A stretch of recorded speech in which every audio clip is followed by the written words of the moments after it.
video praktik pembelajaran hari ini, Kamis tanggal 8 Mei 2025 di kelas 7 dengan tema sholat dalam keadaan tertentu. Berikut videonya. Siap, gerak. Cang depan, gerak. Gerak. Ya, silakan masuk. Salaman dulu. Ini kopiahnya mana? Ya, nggak apa-apa lah kali ini. Yuk. Handphone bajunya dirapikan dulu.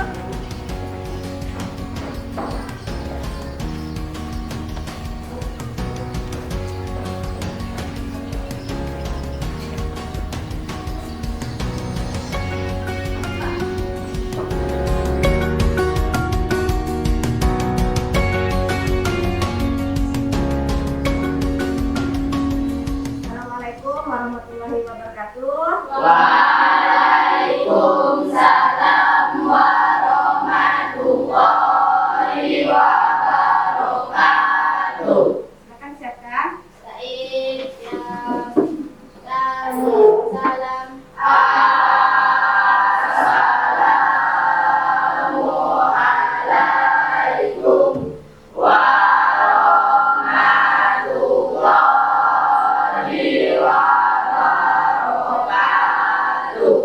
warahmatullahi wabarakatuh. Silakan duduk kembali. Apa kabar anak-anak? Alhamdulillah luar biasa. Allahu Akbar. Baiklah, sebelum memulai pelajaran hari ini, Ibu mau bertanya, apakah pada hari ini ada yang tidak hadir? Tidak Hadir? Hadir semua. Wah, alhamdulillah. Sebelum memulai pelajaran hari ini, langkah lebih baiknya kita membaca doa terlebih dahulu. Kepada Muhammad Hidayat, tolong ke depan untuk memimpin doa.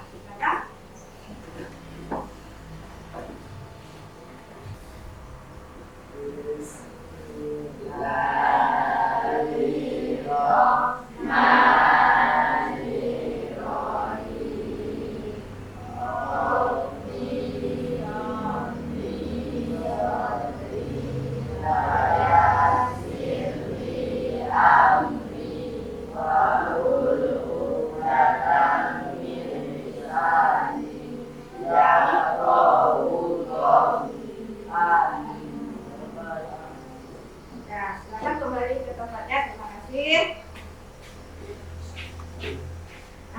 Untuk memantik semangat kita hari ini, apakah kalian masih semangat? Masih ada yang kurang semangat. Jadi untuk lebih bersemangat lagi hari ini, marilah sama-sama kita menyanyikan lagu nasional. Ibu minta kepada anak-anak silakan berdiri semua.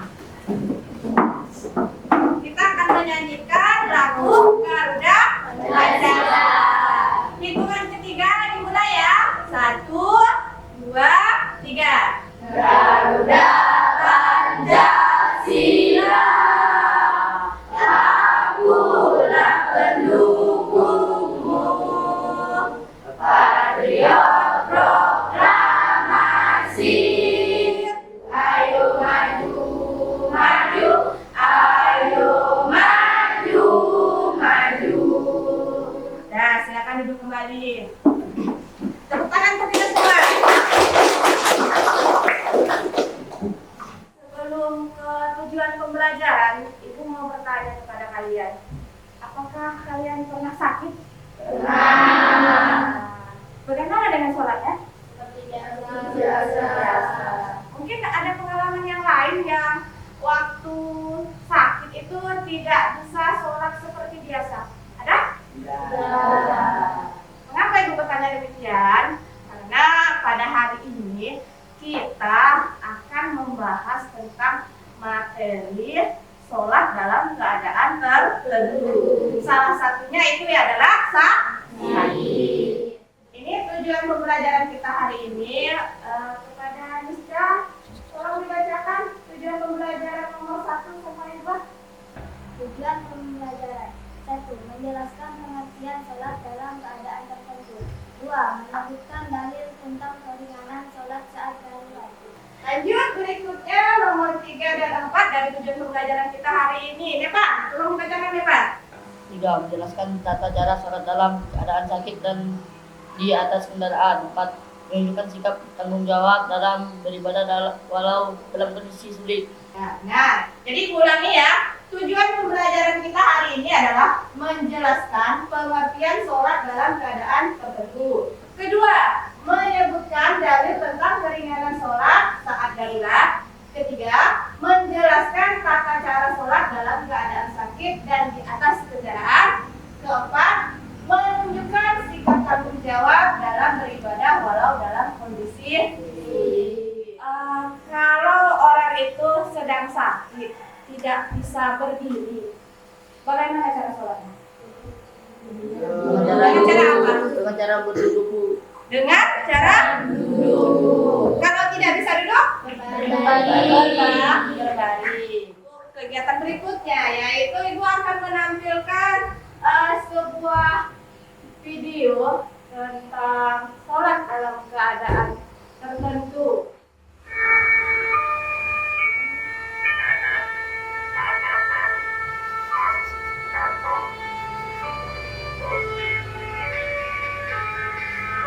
Assalamualaikum. Berjumpa kembali dengan pelajaran fikih. Kali ini kita bahas materi kelas 7 tentang sholat dalam keadaan darurat. Jangan lupa simak video ini sampai habis agar kalian tidak gagal paham. Sholat adalah tiang agama. Seseorang dapat dikategorikan sebagai muslim apabila ia melaksanakan sholat. Namun ada kalanya seorang muslim terkadang mengalami kendala dalam melaksanakan kewajiban ini. Kondisi tersebut adalah berupa keadaan yang sifatnya darurat, contohnya ketika dalam perjalanan.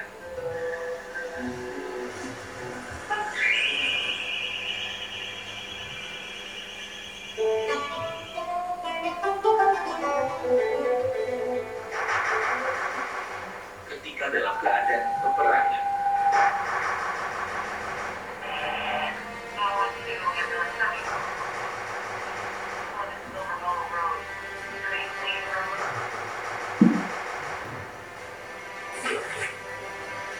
Dan dalam keadaan sakit berat.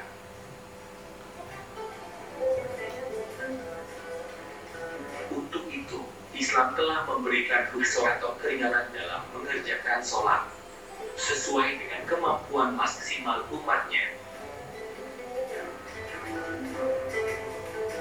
La yukallifullahu nafsan illa wus'aha.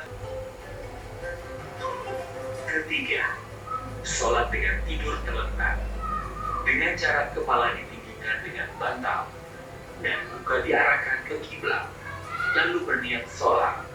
Ruku dan sujud cukup dengan kedipan mata. Bila masih tidak bisa, cukup dengan hati selama masih sadar. Dan bacaan sholat sama seperti biasa. Yang keempat adalah sholat dengan isyarat, yaitu dengan cara menghadapkan tubuh ke arah kiblat. Ini dilakukan apabila seseorang benar-benar dalam keadaan sakit parah, sehingga tidak memungkinkan untuk melakukan gerakan sholat seperti biasanya. Dan bacaan sholat sama dengan bacaan seperti dalam keadaan biasa. Berikutnya adalah tata cara sholat dalam kendaraan.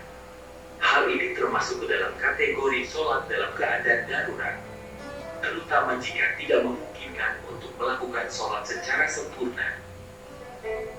Bersuci atau wudhu bila tidak memungkinkan karena keterbatasan air, boleh diganti dengan tayamum. Jika tidak memungkinkan sholat sambil berdiri, maka boleh sholat dengan duduk semampunya.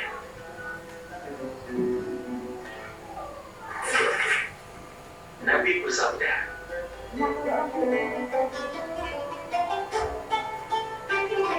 setelah kalian menonton video tadi, terus di situ kan terdapat masalah. Apa masalahnya? Masalahnya tentang sholat, yaitu yang tidak Berdiri. Dengan cara apa? Bisa dengan cara duduk atau dengan berdiri. Sekarang Ibu akan bagi kalian menjadi beberapa kelompok.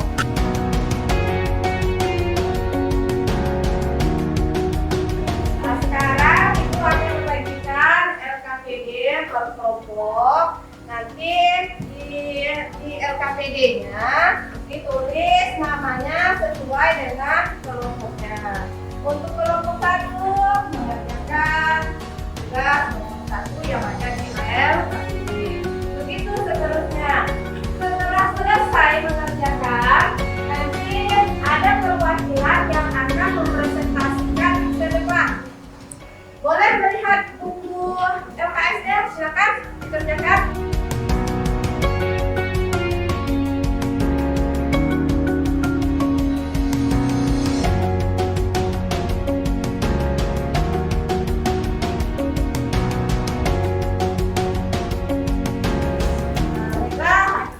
Silakan untuk mempresentasikan hasil diskusinya untuk kelompok 1 terlebih dahulu. Silakan ke depan. Kelompok lain tolong diperhatikan, nanti ditanggapi apakah benar jawaban dari teman-temannya. Assalamualaikum warahmatullahi wabarakatuh. Waalaikumsalam warahmatullahi wabarakatuh. Kami dari kelompok 1 akan mempresentasikan hasil diskusi kelompok kami. Apa yang dimaksud dengan salah dalam keadaan tertentu dan tidak kondisinya? Salat dalam keadaan tertentu adalah salat yang dilakukan dengan menyesuaikan kondisi seseorang. 3 kondisi: sakit, dalam perjalanan, dalam keadaan takut peperangan. Bagaimana teman-teman? Apakah presentasi dari kelompok 1 udah benar jawabannya? Benar. Kalau sudah benar kita tepuk tangan dulu.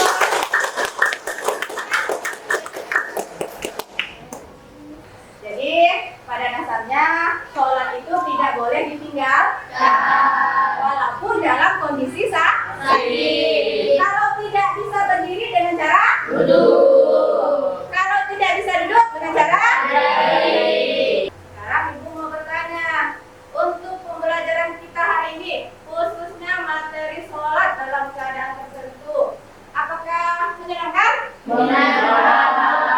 Menyenangkan yang bagian yang mana? Menonton video. Jadi untuk pertemuan berikutnya nanti kita akan membuat diskusi dengan cara menampilkan video. Selanjutnya, Ibu akan memberikan evaluasi singkat, evaluasi secara lisan. Pertanyaan nomor 2, sebutkan dalil Al-Quran yang berkaitan dengan sholat dalam keadaan tertentu. Bayu. Quran Surah Al-Baqarah ayat 286. Benar? Benar. Baiklah, untuk pekerjaan rumah nanti silakan dikerjakan di buku LKS halaman 54. Silakan dicari dulu halaman 54 yang bagian pilihan ganda. Sudah dapat? Mungkin cukup sampai di sini pertemuan kita hari ini. Marilah sama-sama kita membaca hamdalah. Alhamdulillah. Untuk menutup pembelajaran kita hari ini, Ibu akhiri dengan Assalamualaikum warahmatullahi wabarakatuh. Waalaikumsalam.